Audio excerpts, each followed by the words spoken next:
Hello， 大家好，今天是10月30号，美股盘前行情快报，我是阿哲，我们又再次见面啦。买在上涨前，英伟达如期出现新的上涨波段，但这个上涨有点夸张了。在英伟达狂飙下，美股出现了变盘九转信号，上次出现美股暴跌，那么历史会不会重演？而在当下的关键时刻，锁定英伟达利润，而赊口当然不破，会不会有再次的低吸机会？我们来到今天的行情图表。首先，我们来到本期视频的行情目录。今天呢是市场观察纳斯达克指数第247期的视频，也是本月最后一期视频。那么阿哲会通过以下的3个部分讲解本期视频美股的盘前观点。那么第一部分，我们还是要讲一下有关于目前的市场观察。当前的美股3大指数均出现了神奇九转信号。那么这一个九转信号，这个九转指标怎么去使用？我们第一部分会来做一个讲解。阿哲也会告诉大家，在今天我们日内关键的支撑和压力是哪些点位。在明白了指数环境之后，我们去看到个股方向会更加的清楚，更加明白怎么操作。阿哲会讲到特斯拉、赊口、英伟达、博通、AMD、HOD、HMS、APP、PLTR、Coin、Coaway、苹果、FIG、阿斯麦、MSTR、谷歌、亚马逊、SMCI 等以上的个股标的，希望对您能够有所帮助。如果您是一位新同学，那么阿哲在讲解正式内容之前，需要做一个温馨提醒。你会看到阿哲视频当中的目录所涉及到的标的会偏多，所以视频时长一般会偏长。而阿哲也知道，不是每一只标的您都感兴趣，所以阿哲专门呢把每只标的的时间轴都放在了屏幕下方。您点击这个按钮，可以看到本期视频所有个股的段落，那么可以选择您最希望去观看的一只标的。不过这里阿哲建议的是，在第一部分指数环节，大家可千万不要跳过，因为这是本期视频最为关键的一个部分。那么现在我们就来到第一部分神奇九转序列。那么神奇九转序列呢，它也被称为 TD 九转。那么在我们每个人的交易软件上，应该都会有这个指标，您打上神奇九转就可以调出来。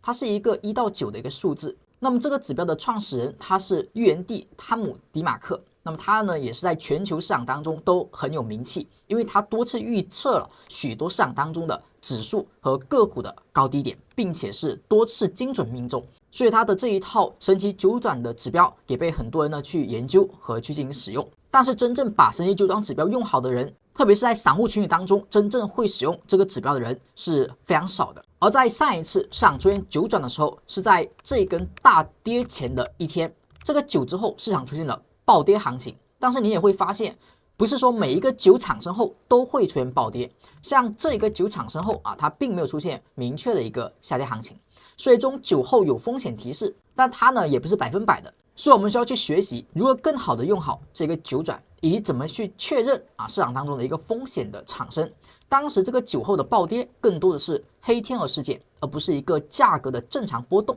所以这个9不能作为常态来去进行处理。我们看到目前的一个市场图榜当中呢，有3大指数，纳斯达克、标普500和道琼斯最近几天的一个 K 线图表都是日线图。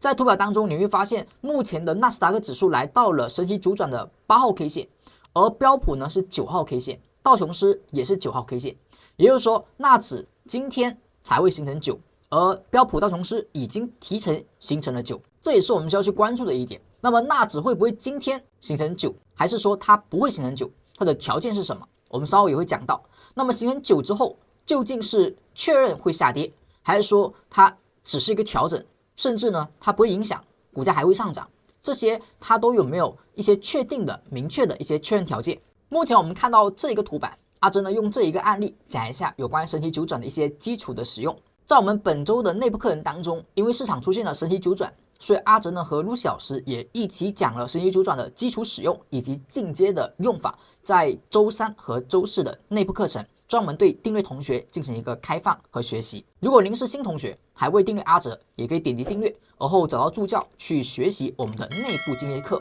这些呢直播课程都能够去收听回放，去学习这个九转的使用技巧。那么目前我们讲的是行情视频，所以阿哲呢就花一点点时间去简单讲一下九转的使用。首先大家看到左上角的这句话，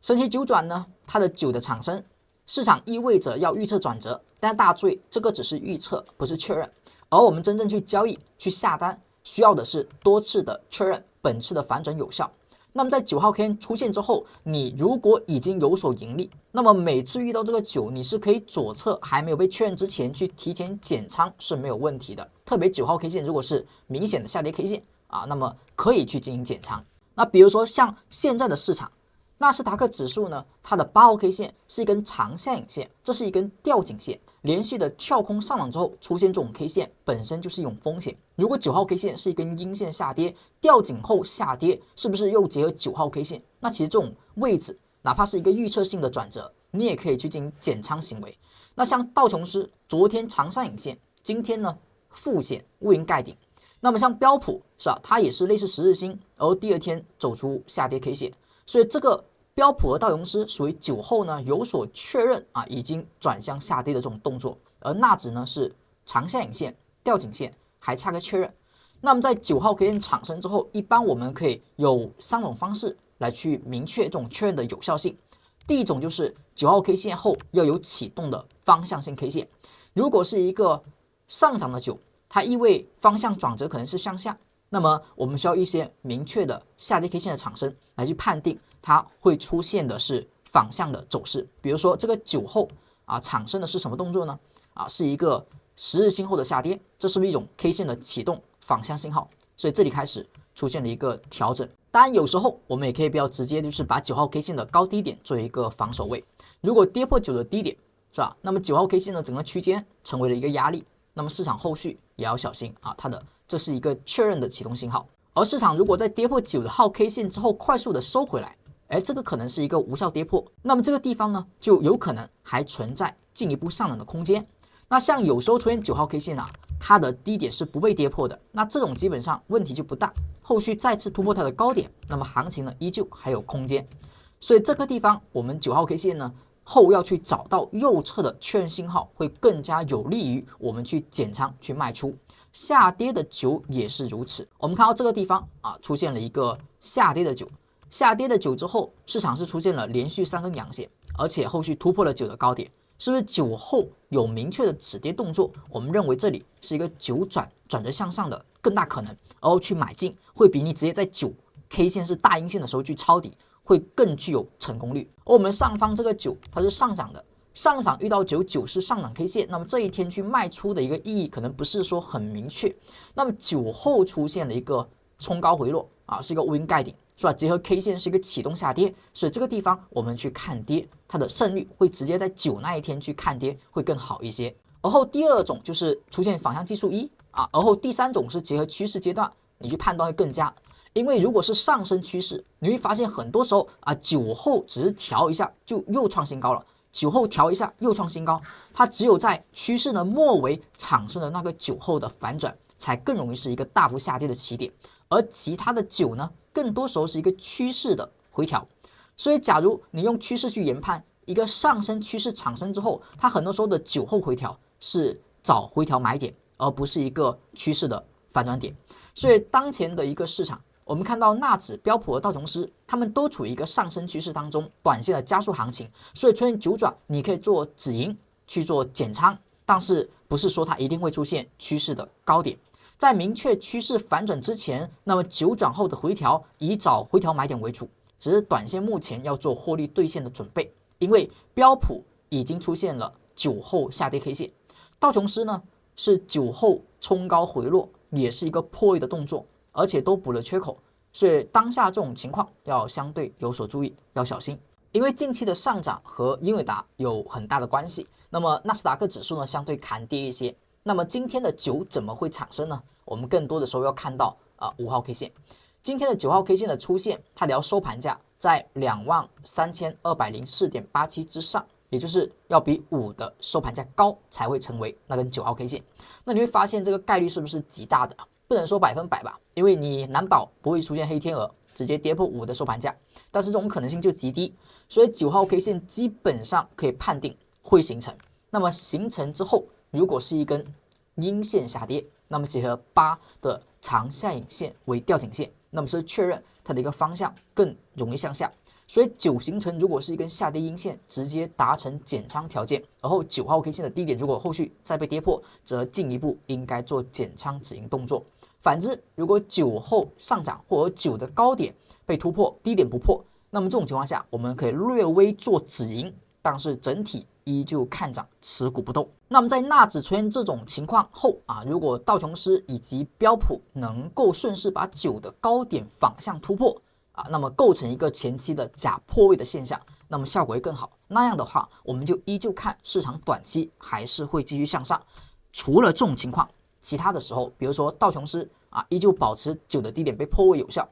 那么标普继续跌破9的低点，然后纳指呢，它确实也收了阴线的9号 K 线。那么这种情况下，我们就保持市场的一个转向，9转确实由上涨变盘向下。而当指数出现下跌，指数由加速转为下跌或者震荡，那么个股的操作就要小心，很多时候要做获利兑现的准备。那么这是我们所讲到的第一部分，神奇9转在当前市场带给我们的风险提示，以及纳指9转要如何去产生，今天大概率会形成。当然了，对于9转的应用，刚才阿哲呢只能说是讲了一些基础的应用部分。如果你想要更加深入了解，还是需要收听一下我们内部专门讲解的一个直播课程。大家点击右上角的卡片，找到助教，而后去报名参与我们的内部课即可。那么接下来我们看到第二部分，叫做日内承压。那么这一部分也是阿哲每期盘前广播以及每期的行情视频当中都会去关注的一个点，就是每只个股和指数同样每天会出现一些关键承压点位，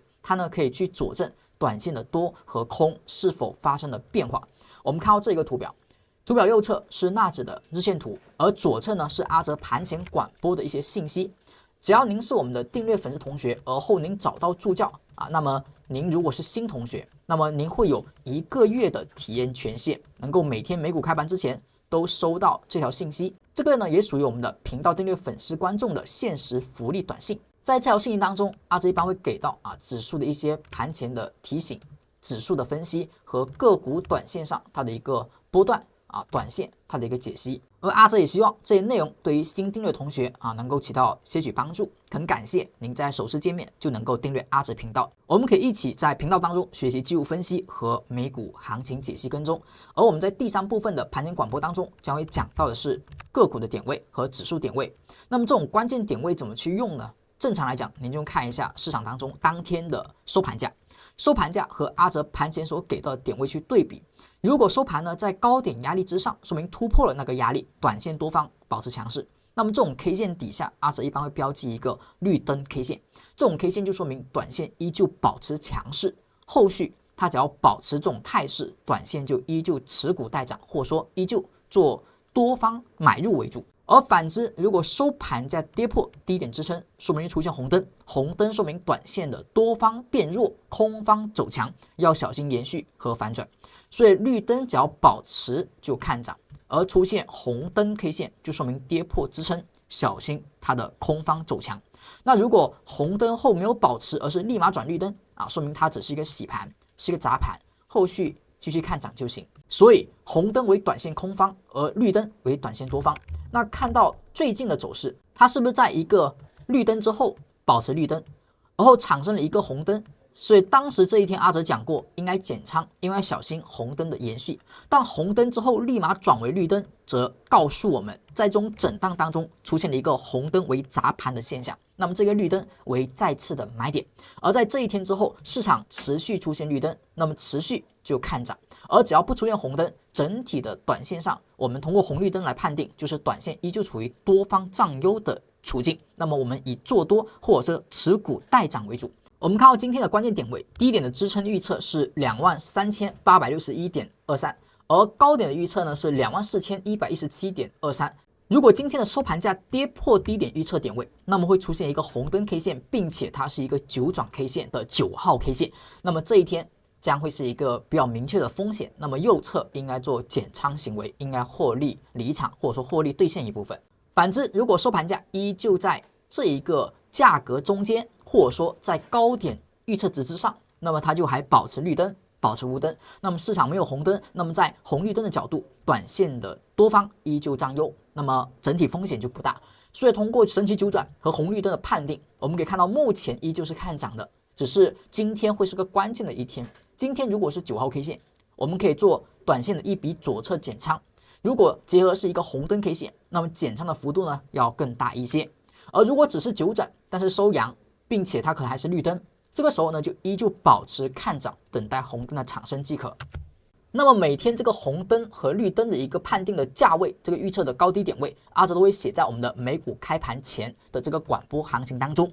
所以如果您是订阅粉丝同学啊，特别是新订阅同学，您还不知道怎么去找助教的，那么阿哲呢就再次提醒一下，您可以在我们视频底下的评论区啊，点开置顶评论，那个地方有阿哲所发的一条评论，里面呢就是助教老师的联系方式，是他 Telegram 的链接，同时你也可以点一下我们右上角弹出的小卡片，那里呢也有助教老师的联系方式，您点击之后都可以找到助教。而盘前解析，您可能需要给他发送一个口令啊，发送一个盘前，然后找到助教，给他发盘前，他就会告诉您如何能够去开通美股盘前的这些广播的领取权限了。那么阿哲也希望美股的盘前广播以及每周我们内部的直播课程对您的学习能够有所帮助。希望您在点击订阅阿哲讲技术频道之后，对技术分析的学习能够立刻开始，并且很快能够有所收获。感谢您的订阅。那么接下来我们来到下一部分。对于指数环境，我们有了一定的了解之后，您知道短线在这里确实有所风险，那么以及一些确认的条件、右侧的信号，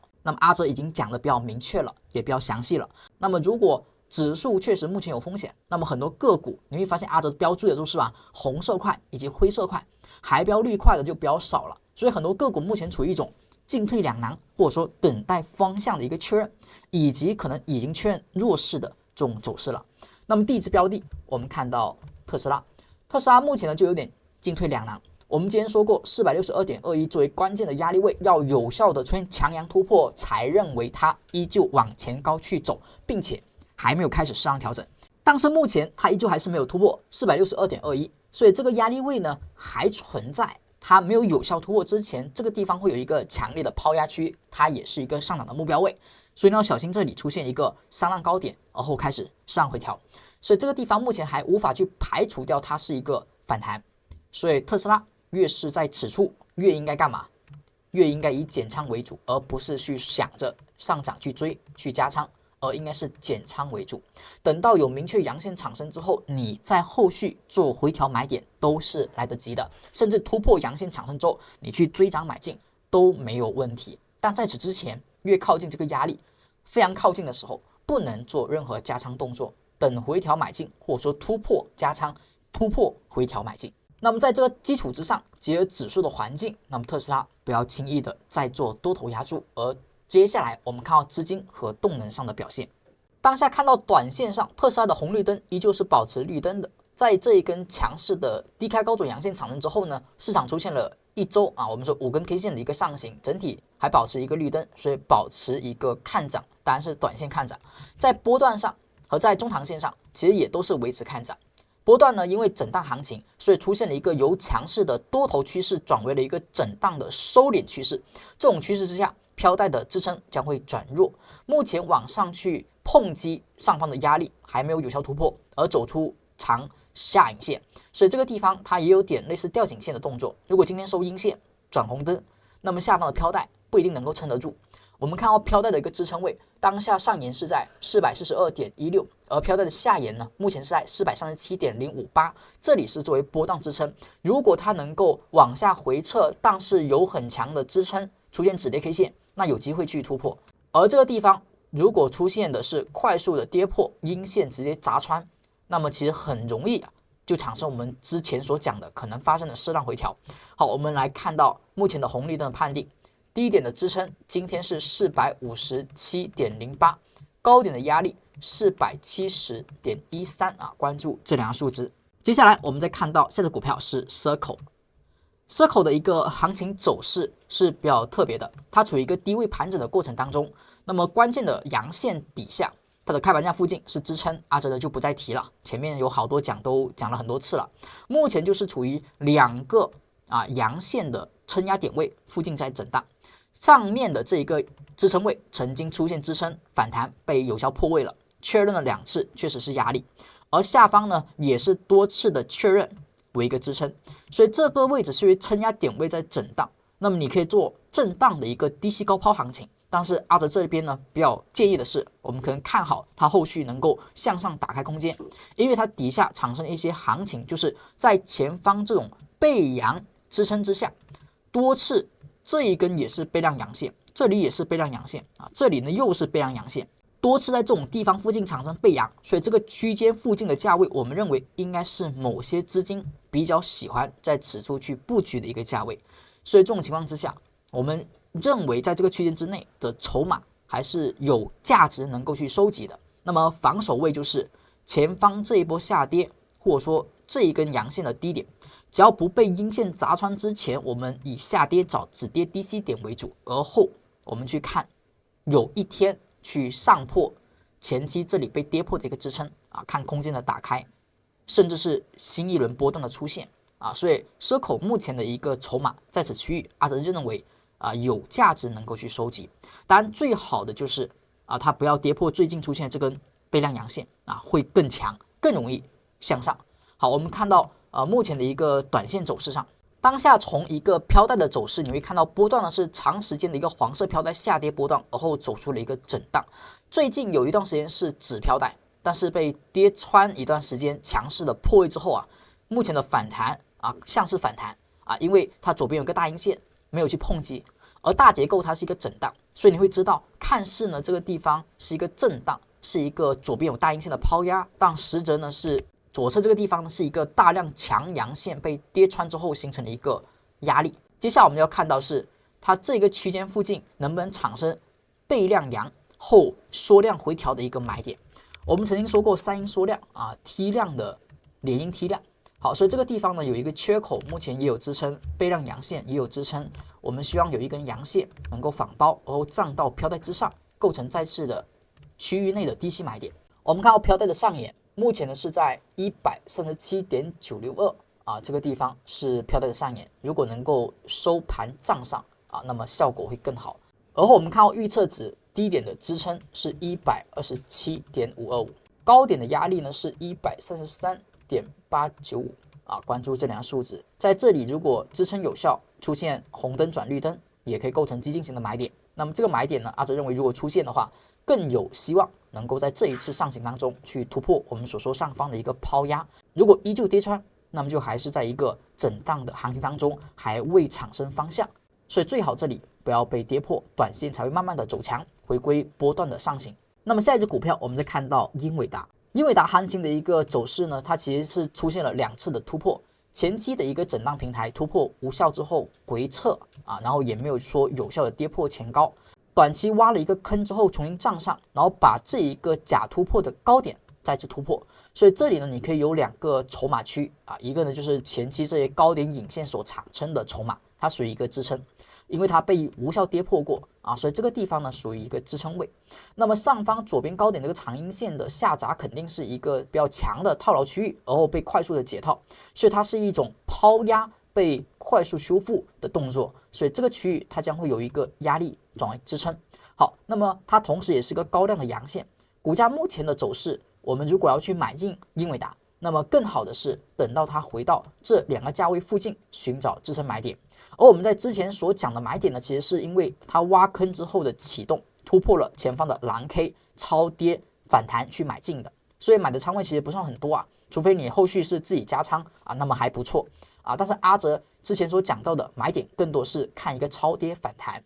但是它过左高的时候很强势，这种位置呢做加仓也算是勇搏一点，但是风险性会高很多。而后续的一个买点尽可能就不要再用追的了，因为指数目前是9转的区间内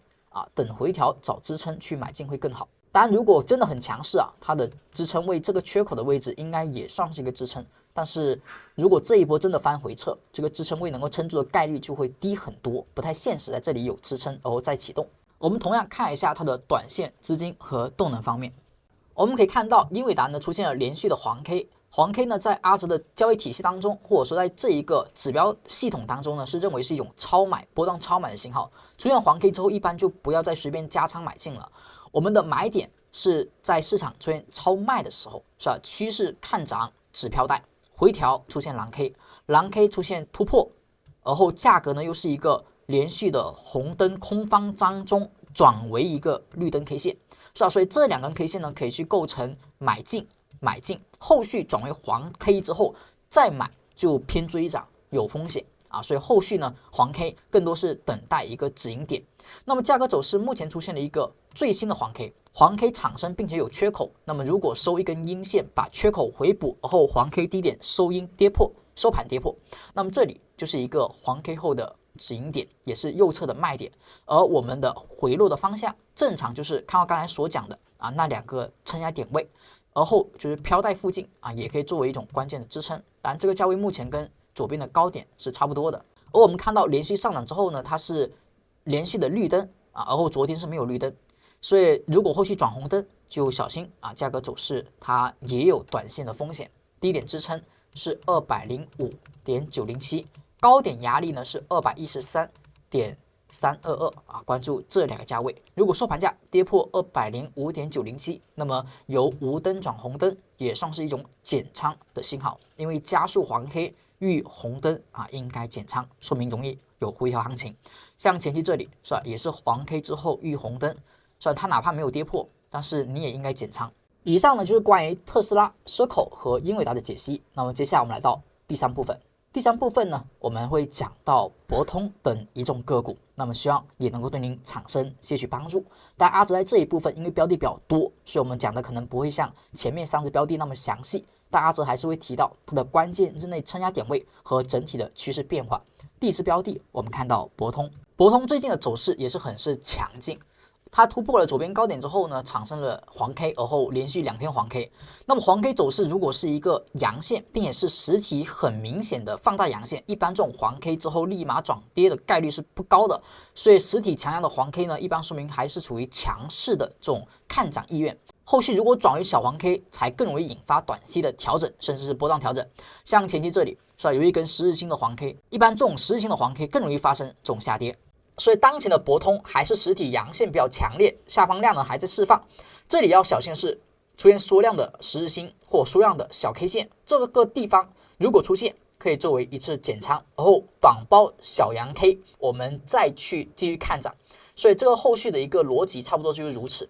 因为强势的阳 K 之后，它一般很难维持的，容易出现缩量的10日星或者说小 K 线，那个地方一般容易出现反向。所以这个位置要注意，如果博通维持强 K， 那么我们就依旧看涨。好，那么当下呢，它是一个趋势波段，是止带，而后是强势阳线，所以目前依旧保持看涨。飘带的上沿是 353.395， 如果这里往下调是有一定空间的。我们看到预测值低点的支撑 379.585， 跌破它才会出现红灯。好，高点压力 392.875 关注这2个数值。一般有一个强势的阳 K 转跌，它的概率性是不大的，所以一般会有一个过渡过程，就是强阳之后走运线或者说走小 K 线的阳 K， 而后再选择方向，这个是大概率的一个走势。而我们再看到下只股票是 AMD 的行情价格呢，就还是保持上行，不能说很强，但是也是一个强波段当中。股价的走势短线呢是连续的有小 K 线产生，有10日星出现，所以这种地方一般作为左侧的卖点是可以的，可以有依据的。因为这种行情后，它结合指数的环境属于高位，它去回调飘带的可能性是大增加的。飘带上沿是 239.235， 目前还是绿灯，所以你也可以等待一根红灯。但这种10日星后的红灯，往往可能就是一个起跌点，所以它的一个红灯后，它再去卖呢，容易卖在一些低点，那么或者说你卖的位置一般来讲就相对会靠近你的成本。所以这种10日星的阳 K 线，我们根据市场环境，你做左侧提前离场是完全 OK 的。后续等实体阳线产生仿包，而后再去重新买回来，也是没有什么太多问题。我们看到预测值低点的一个支撑是 260.867， 而高点压力呢是 270.543。当然这里的一个飘带离得比较近，所以它的一个乖离呢没有博通和英伟达那么多。这种情况下就是说明它的下跌空间如果是正常回调是不大的，那么也可以等待它对于飘带去确认支撑的有效，不进一步回调再去找买点也是可以。而如果跌破飘带比较明确，那么就要小心，它可能要继续往下试探飘带的中轴和下轴。我们再看到下只股票是 HOOD 呢属于转为黄 K 之后抽出了一个红灯，黄 K 加红灯，那么这个地方就属于风险点。下方呢转为了纸带，但是还很细，所以这里的支撑就比较弱，不算强。所以 HOD 临近左边大阴线放量下跌的地方，那么这里有抛压，而后有红灯，有黄 K， 所以看一下回调的点位，下方的一个缺口，昨天撑了一下，所以缺口这里呢作为一个小支撑，而后再看下方飘带是 138.948 作为第二个支撑。如果这里出现一根阴线实体跌穿飘带，那么这个地方就比较危险，前期买进的筹码这里要减一次仓位，跌穿就直接离场，小心出现下跌趋势的一个形成。所以这个地方减仓啊，但是还留有筹码，因为还没有跌破飘带，跌穿之后再全部离场，等待回调之后再找买点。我们看到它的一个预测值，今天的低点支撑是 141.28， 高点的压力呢是 146.26 啊，关注这两个数值。我们再看到下只股票是 HIMS， 那么这个个股呢在前期170附近我们说过波段机会，而后产生一波上行之后啊，涨了2-3个月的行情被几根阴线给跌穿啊，那是很烦人的。这个股票的一个股性实在是有点恶心啊，所以这是不得不去提及的。所以这个个股呢，后续不作为做多的一个整体的标的，除非在这个地方能够有效止跌，出现反转的行情走势。而现在在蓝 K 之后呢，一直没有出现仿包阳线，所以这种地方它哪怕有绿灯，也不要随便买进啊，因为绿灯的买点更多是在趋势飘带附近有支撑、有波荡强势去做短线回调买点。在170附近的这种位置支撑，你用这种偏短线的一个买点去买呢，就不是很好。所以等待蓝 K 被反包突破，而后再去买入。目前呢是依旧顺势在2次回调，170呢被跌破第一天啊，第二天一般会有反看。那么这种情况下去找一个反包蓝 K 的买点。那么蓝 K 买点最好是找这一根，因为它是一个母线啊，是个运线，高点是在 48.9， 反包阳线突破，那么可以作为波荡低位可能的一个埋伏点。可以作为一次多头波动低位买进。我们看到预测值，低点的支撑 45.118， 高点压力 47.543 啊，关注这两个数值。下一只个股呢，我们再看到 APP 的话呢，跟刚才我们所讲到的 HOD 有点类似啊，它也是在反弹之后呢，出现了一个由价格的绿灯转为红灯，并且是黄飘带，而且它是一个黄 K 线，所以这个地方属于减仓点。只是它的减仓点还不是很强烈，就是你可以卖，但是卖的一个价位呢可以不用很多，仓位降低啊，有所获利兑现就行。那么这个地方如果出现实体阴线跌穿飘带，才是真正的风险，特别是把缺口回补之后啊，这个位置才是大风险的产生。飘带的下沿，目前飘带下沿是 603.192 啊，作为一个支撑点。其实这个股票目前还是在一个母线内的震荡，所以比指数呢肯定是相对较弱的。我们看到预测值。低点的支撑是 624.2， 高点压力 640.755 啊，关注这两个数值。我们再看到下只股票是 PLTR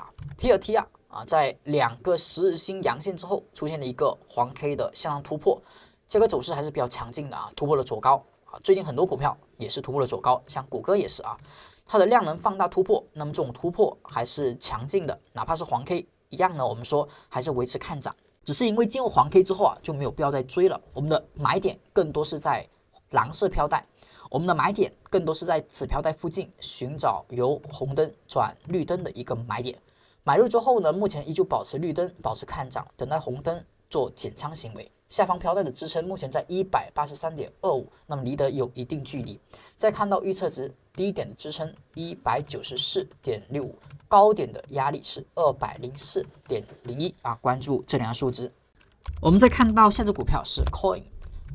也是黄飘带，所以呢以反弹看待。在强势阳线放倍量之后呢，出现了回落，回调的力度呢比 Circle 是相对要稳一些啊，弱一些。那么这种情况下回调，飘带不破啊，它的下沿目前是在 348.073， 还没有跌破。如果在这种情况下回踩大阳半反包阳，再站上大阳线之上，也就是说这里等待一根收盘价站上 356.88， 那么重新可以加仓看涨。目前只看回调啊，这个红灯减不减仓都行，因为飘带呢有所支撑，所以从一个回调的角度来看呢，是慢慢的强于 Circle 啊，前期其实也是比较结构性的不错。好，所以目前我们说这个 Coin 还是 OK 的，整体可以看涨。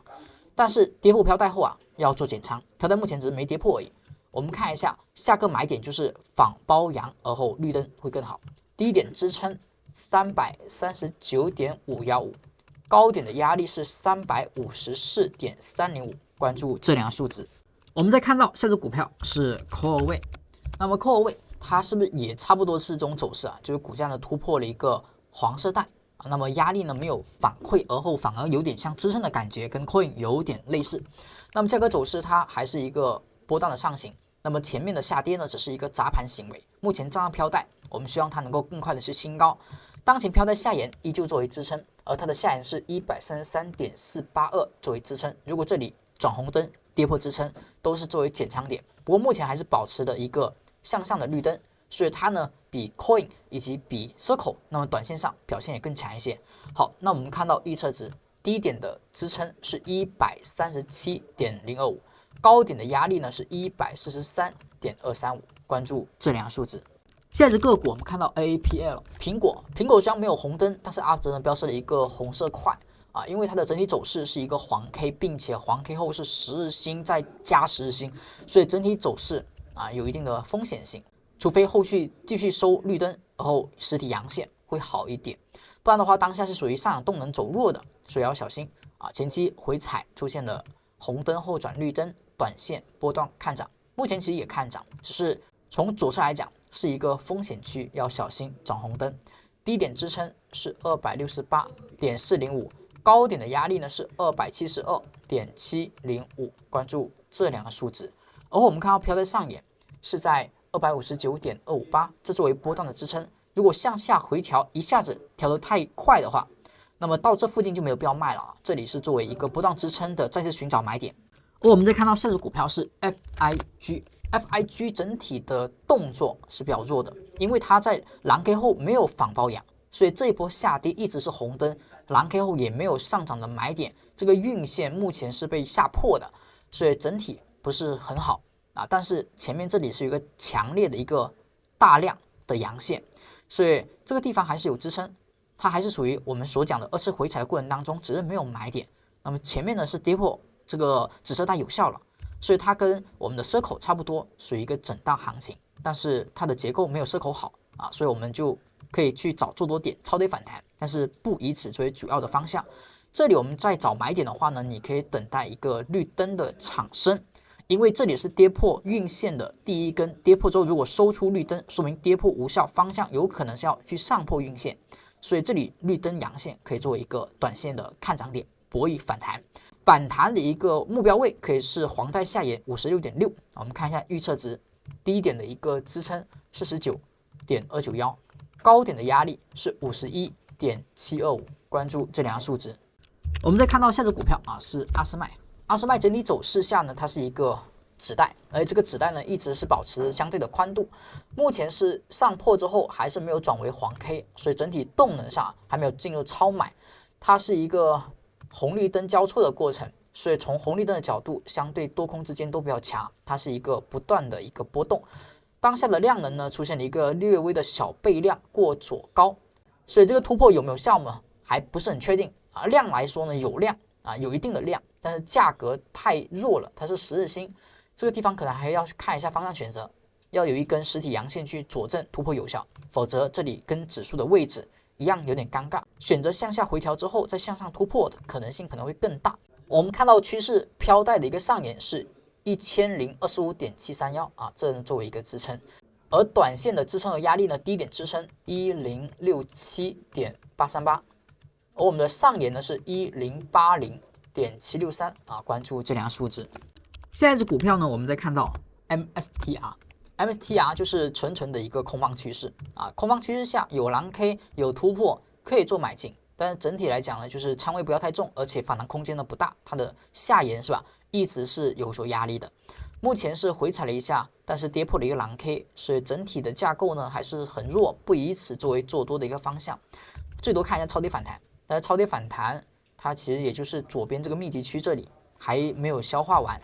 这个地方呢是有支撑的，所以在这里找超跌反弹的机会还是可以找，但是因为飘带是波段的空头，所以去买进成功率呢肯定会不如我们的止飘带的回调买点啊。整体来讲呢，就是有绿灯，最好是找强阳放量为主。像这一个绿灯呢是一个阴线，就不是一个好买点。在这里我们可以等待的是什么动作？就是往上突破，突破之后呢去找回调买点，会比在这底下去买，然后反弹遇到压力更好一些。所以这个地方我们看一下预测值，但是尽量不以此为主去作为买卖点。好，低点支撑，低点是268.592，高点压力是280.767关注这两个数值。我们再看到下只股票呢是谷歌，谷歌呢在盘后其实出现了不错的上涨，但是在之前的股价走势其实也是保持很强势的上涨。它在现在出现了一个黄 K， 前期这里也是黄 K， 黄 K 后调，但如果黄 K 离飘带比较近它调可能就很快调到支撑了，调一下放量备量是吧？而后有红灯转绿灯，这里重新看涨。当下呢又是黄 K， 一旦进入黄 K 就不要短线再去追了，我们就等它黄 K 消失调完之后再找绿灯买就好了。目前就找减仓点找这个我们财报后这个市场当中加速的一个卖点会更好一些。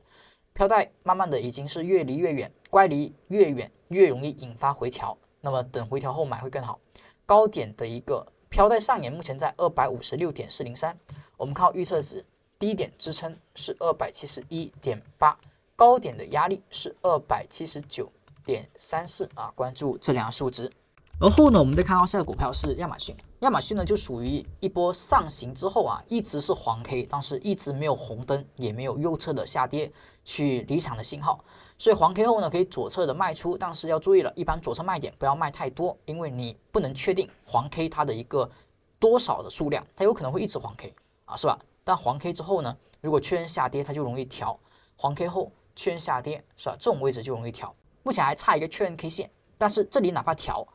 大概率找飘带的支撑重新看涨，因为前面这个黄 K 它就是一个飘带有压力，空方带附近的就更容易看下跌。这个黄 K 呢是直接下跌之后有一个买点，但后续呢打破止损，趋势反转，然后出现下跌。这个地方是出现了一个反转的一个突破飘带，目前有紫色带，那么就等一个二次回踩确认再去看涨会更好一些。好，我们看到预测值，当前是一个连续的看涨，那么转红灯就要减仓，要小心。低点支撑229.03，高点压力是234.09关注这两个数值。最后我们看 SMCI 近期的反弹是突破了运线的直线，而后再突破了这个运线的母线，所以整体来讲呢，是一个备量下跌之后的反弹行情。反弹到飘带附近出现了一个变日，说明它转为了黄带。那么黄带有压力，当下也确实有压力反馈，所以要小心，它是一个下跌反弹，然后下跌的动作可能要小心到170附近。但是这个地方呢，我们还是保持着一个压力未判定，它还没有完全的判定，因为它下跌是下跌，它有下影线。而且它还是一个绿灯，所以这里转红灯，而后再去减仓去止盈，或者说去进行高抛，小心回踩后破这个母线低点。如果回踩有支撑，再找绿灯去看涨它不一定就会延续下跌趋势。看一下预测值，低点支撑是52.125，高点的压力呢是54.645。如果这里保持绿灯或保持无灯上行，不出现红灯，它也有机会去前高附近再看压力的有效与否。以上就是10月30号美股盘前行情快报，希望今天内容能够对您有所帮助。感谢您的订阅、评论和点赞，我们更多内容下期再见，拜拜。